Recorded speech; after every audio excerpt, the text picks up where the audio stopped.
Welcome to my channel. Here's today's news. Bum block star Adrian Portelli unleashes on Adam Bandt over private jets. Block star Adrian Portelli has slammed Adam Bandt as a bum over the Greens leader's eye-watering taxpayer-funded spending bill, which included tens of thousands of dollars on private jets for the climate change crusader. Mr. Portelli, a multimillionaire tech entrepreneur dubbed the Lambo guy for his appearances on the reality home renovation show, last year copped backlash for his obscene display of wealth using a crane to lift his $3 million McLaren into his $39 million Melbourne penthouse. Among the critics was Mr. Bandt himself, who slammed the flamboyant businessman in a post on X in May last year.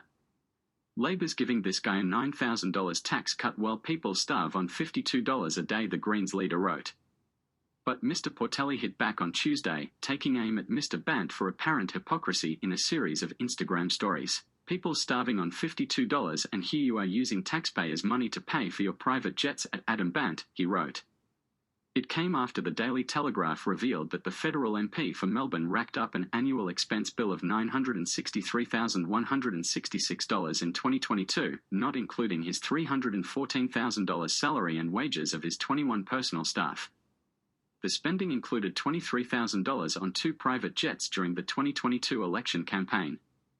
On one occasion, the Greens leader spent more than $15,000 on a private plane between Canberra and Brisbane to attend the party's campaign launch, despite multiple airlines flying between the two destinations regularly for as little as $240, Herald Sun columnist Rita Panahi pointed out. It all makes sense now, Mr. Portelli wrote on Instagram. You want me to pay more tax so that I can cover your charter jets, ya bum? In another post, Mr. Portelli encouraged followers to heckle Mr. Bandt via direct message. He turned off comments. Lucky he can still receive DMS. Let him have it, he wrote. A Green spokesman told the Daily Telegraph on Tuesday that as the leader of the third largest political party in Australia, you would expect Mr. Bandt would engage in extensive travel, and unlike the Prime Minister and many ministers, he doesn't have access to government VIP flights. All Mr. Bandt's expenditures are within entitlements, he said. Independent MP Dyler told the newspaper, I'm shocked by the news of parliamentarians overspending and surprised by the Greens' use of chartered flights when they are the party that opposed the use of fossil fuels. Writing in the Herald Sun on Tuesday, Panahi said one should never stand between a socialist and a big fat pile of someone else's money.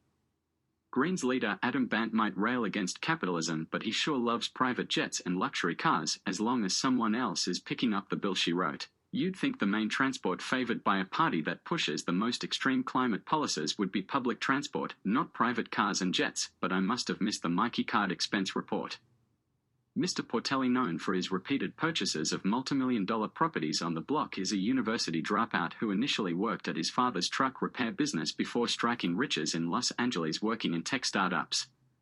He teamed up with his tech-savvy flatmate while in the US to develop several successful apps, which they then sold at enormous profits. In 2018 he co-founded LMCT Plus, a flashy lottery business that gives away houses, cars and cash under a legal loophole. Last month Mr. Portelli offered a $100,000 reward after clueless thieves broke into the LMCT Plus headquarters in Melbourne's northern suburbs looking for a big pot of gold, only to find the place empty. Technically it sells subscriptions, costing up to $100 a month to a buyer's club, providing discounts across more than 700 retailers. But LMCT Plus is best known for its high-profile giveaways, which it operates as a trade promotion, a type of lottery originally designed to help businesses attract customers by rewarding them with prizes under a license issued in NSW, the Herald Sun previously reported. In October, the newspaper revealed gambling regulators in South Australia and Victoria had launched investigations into the company after receiving complaints, while NSW Office of Fair Trading said it had investigated LMCT Plus in 2022 and found no evidence of any wrongdoing. Mr. Portelli told the Herald Sun at the time he welcomed the investigation. I pay 6 figures every week in tax. I'm happy to pay my tax, he said. You can't be this public and not have everything in order. We've been operating for 5 years now. I welcome anyone to come here and question, tear it apart, bring it on. Earlier this year Mr. Portelli welcomed a baby boy with his girlfriend Carly Butler. What's everyone's thoughts on this? If you like this video, please give it a like and thank you for watching.